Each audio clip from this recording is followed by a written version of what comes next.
Jemele, I have told you, I've said publicly and privately that I've just sort of, I've been awed by what you've had to endure in our careers. And every time you come on here, somebody grabs something that you do and it gets thrown into the atmosphere for people to argue about. You become sort of a symbol for people love arriving around you and being divisive and yelling about the things that you are saying.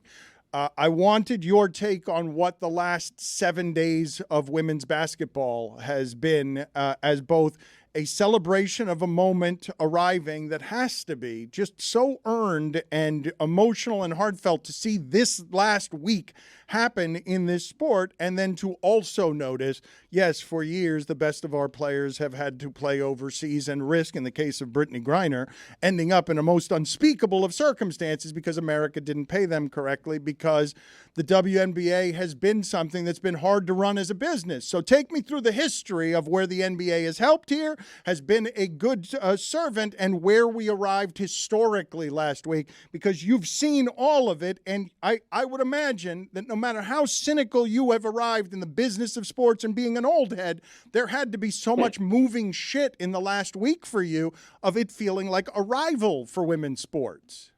I mean, I would say 70% of it has been exhilarating. 30% of it has been annoying. The exhilarating, obviously, just based off the percentage I gave you, is that has outweighed the annoying parts. The annoying parts is that you suddenly have this new stream of fans, which is great, wonderful for the game. It proves the growth. It proves there's a product that's viable. But there are also a percentage of those new fans that are coming in with very loud and wrong and frankly silly and stupid opinions because they don't have the context. They don't have the history. They don't understand. And, you know, I think this latest iteration where suddenly Caitlin Clark's 4-year salary with the WNBA, her 4-year contract gets posted and people realize she's making $76,000 for this season. It's like, guys, you know how many times we've had this conversation? Like, we've had it a lot, and particularly during the last collective bargaining negotiations. The players that are currently in the league have been very outspoken. And every time they were like clockwork, here come an army of people saying, you don't deserve this, and you have no value, and you suck, and nobody watches the WNBA. But now all of a sudden they want to have a conversation about pay equity, which I find to be pretty entertaining in itself.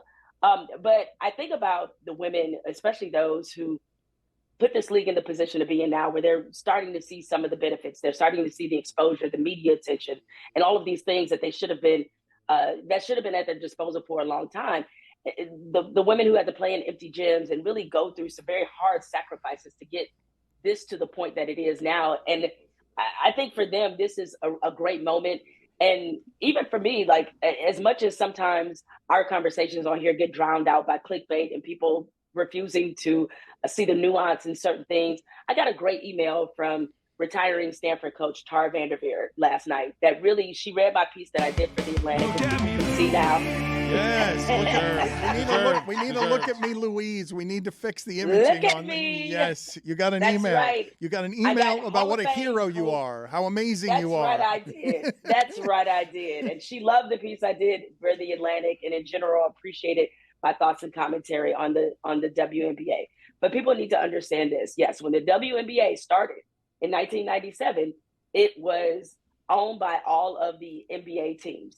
Now we're at a point now where there's private ownership. I think it's more private ownership now in the WNBA than there is, NBA team-owned WNBA franchises. So that is a tremendous sign of growth. Last year's WNBA finals, highest rated finals they've ever had. Across the board, ratings were up, I think something like almost 30% for regular season games across all platforms for WNBA games. And so the growth and the potential have been there.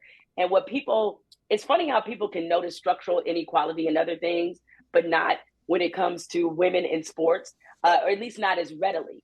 Do people understand the whole reason that women even have access to play at the level that they do in college is because it was federally forced, meaning it was not available. So anytime you have something that had to be federally forced to get people to do, there's going to be built-in structural inequality.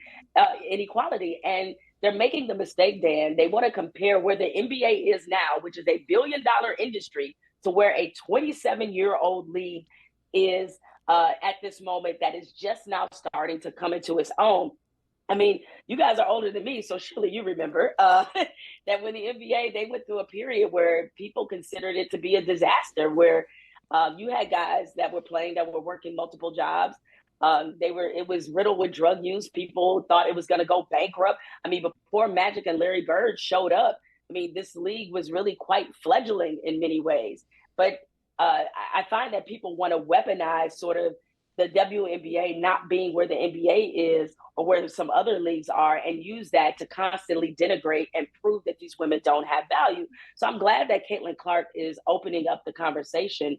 As usual, it's disappointing that a lot of people who don't understand the league, their finances, what they've been through, are immediately using this as an excuse to berate these women who only want to play professional basketball in front of American audiences. Jemele, good seeing you again. It is at least funny to see that what cannot be said anymore is the joke that's been made too long.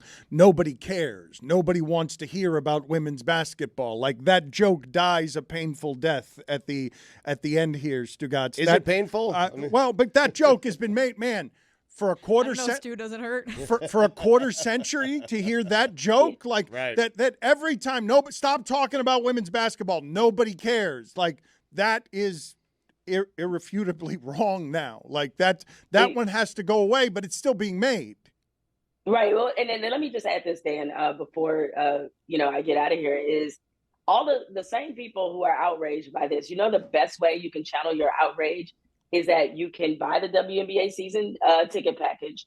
That's, if you have a WNBA team that's near near where you live, you can, watch, pay for the cable package, pay for the league pass at WNBA games. You can buy merchandise. You can do things to change this narrative. That if you really think these women deserve more, the best way you can show it is also by supporting them. It's totally in your hand. And by the way, let me just add, one of my other favorite little arguments about this entire kerfuffle, if you will, about the salaries, is how so many men on social media are blaming women for the reason why this league isn't more successful. And granted, it is true that there are more men that watch women's basketball than there are women. But it's amazing how they don't recognize the structural inequality. So the gatekeepers for resources, for investment, for setup have all been men. But somehow it's the women's fault for not supporting other women.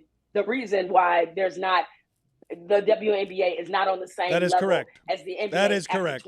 Stop blaming the men. It is the fault of the women. It is always the fault of the women. It is the fault of the women. No, it is the fault of the women for letting the men be in charge. It is the fault of the women for letting the men be in charge.